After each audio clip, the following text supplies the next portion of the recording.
Welcome to Credit Talks. If you are new here, thank you for coming. We appreciate you. Please like, share, and subscribe. If you are oldie but a goodie, welcome. Today on Credit Talks, Credit Coach Q and I are going to show you how to use the fact that you were in the Equifax breach to get deletions and to get them fast, guys. So stick around.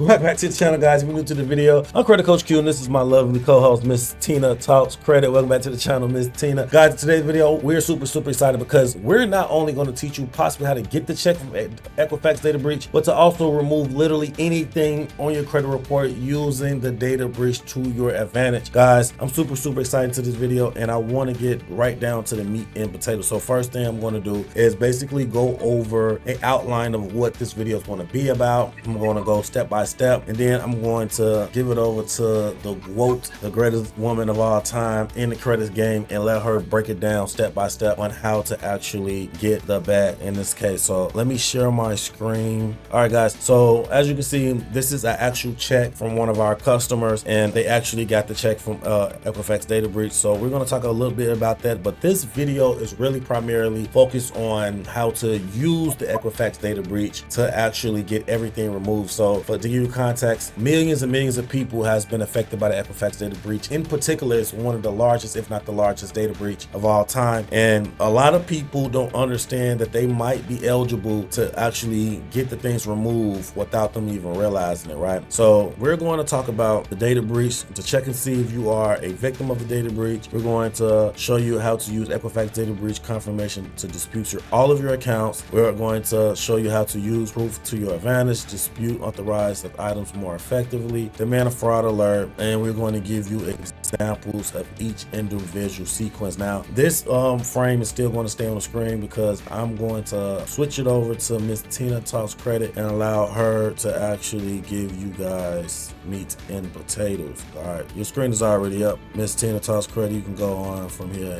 and break it down. Hi guys, so I'm going to talk to you guys today about how to get things deleted off your credit report from being in a data breach. Now, I know that Equifax has the biggest data breach, so specifically we do want to show you how to see if you are even eligible for that or if you were in that Equifax breach, and then you can use that as well to put along with your dispute letter and supporting documentation. But before I do that, I want to let you guys know that if your personal information has been found on the dark web, you can leverage multiple consumer protection laws to dispute and remove inaccurate, fraudulent, and unauthorized negative items from your credit report. Now, this is real big because, for instance, like if you have a T-Mobile account and let's say they got hacked somehow, they're going to send you an email and they're going to send you a letter letting you know that some of your personal information has been breached. Well, capture that letter, take a picture of it, whatever you have to do. If you have negative things on your credit report, you can use that to assist you in getting things deleted off your credit report. Now, I'm going to share a screen with you just for a second here to show you just a simple link that it'll probably be in the description, right, Q, so that you check to see if you were in that Equifax data breach and use this as supporting documentation. Okay, so I'm just gonna do me quick. I'm just not gonna show you my social, so I'm good. And this is Equifax's website. Okay, so real quick, just by putting in the last 6 digits of my social and my last name, it says based on your information you provided, our records indicate your personal information was impacted by this incident. For more information, blah blah blah. So you can file a claim here still for assisted identity restoration services. Please call Experian, blah blah blah. Okay, so this engagement number locks you in. So what I tell people to do all the time is just simply take a screenshot of this on your computer and add it into your dispute letter. Stop sharing here. So it's really simple. You can see it here on the dispute letter on the screen. Okay. And so I wanted to show you how you can do that, to use that as ammunition to help you out in your dispute process. Now, if this is fraud and you don't recognize the account that's on your credit report, definitely go ahead and do your FTC identity theft report and add that along as supporting documentation. Literally, the screenshot from Equifax and the identity theft report will be like your golden ticket to getting your deletion. It's an almost guaranteed deletion from the first round. Now, real quick, y'all know how I am about my dispute letters, so I had to do an example just to show you.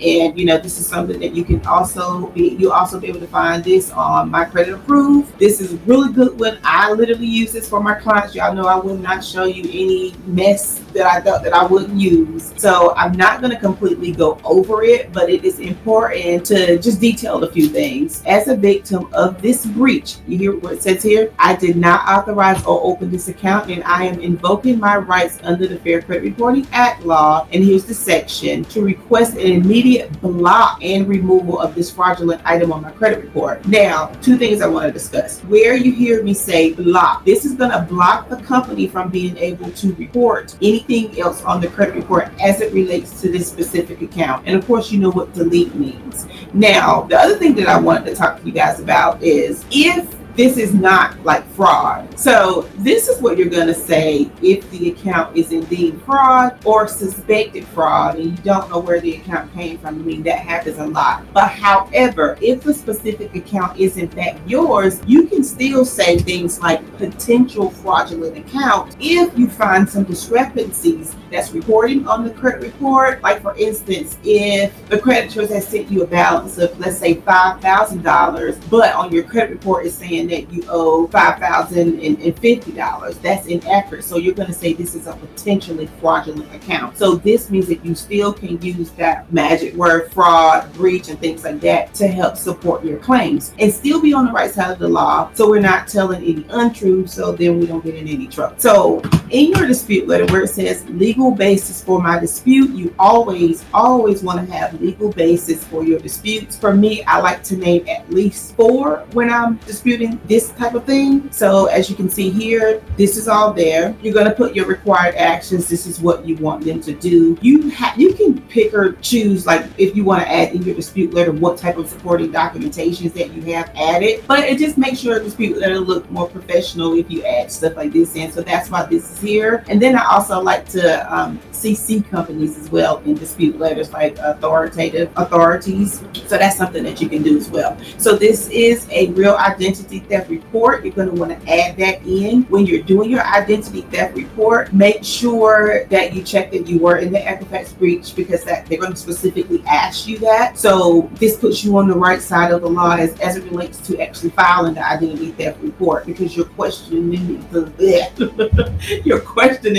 validity of the account. So where it says personal statement here on the identity theft report, this is where you're going to put whatever information about the account that you're disputing, or the account period. So that's that. Make sure that you have that identity theft report in PDF form. Make sure, especially like if you're doing uploading disputes and things like that. Also include the screenshot of your Equifax data breach statement and your supporting documentation as far as your 3 forms of ID. As you can see here, this is 2, but you want to make sure that you do like a residence thing, like a utility bill or something like that. And I always like to do like this little statement here and all this extra stuff here where it comes to like my IDs and things of that nature. But I mean, there you have it, guys. This is full dispute letter. This is all that you're going to need to go ahead and use any breach to get these things off your credit report. And like I said, if you're wanting the Equifax breach, or if you were in multiple breaches and you have record of that, take screenshots of like the emails that they sent you or whatever it is and add all of that in. This only helps your case. And this is an almost sure deletion from on the first round, guys. I'm telling you. Awesome. So to add to context, I understand that, if you have questions like how to file an identity theft report, or if you have a question on how to actually structure the letters, and if you want us to go through this step by step, leave it in the comment section step by step. If we get over 100 comments, we will make another video, which will take some time, but we will make the video for you guys and go over everything step by step, so you guys can understand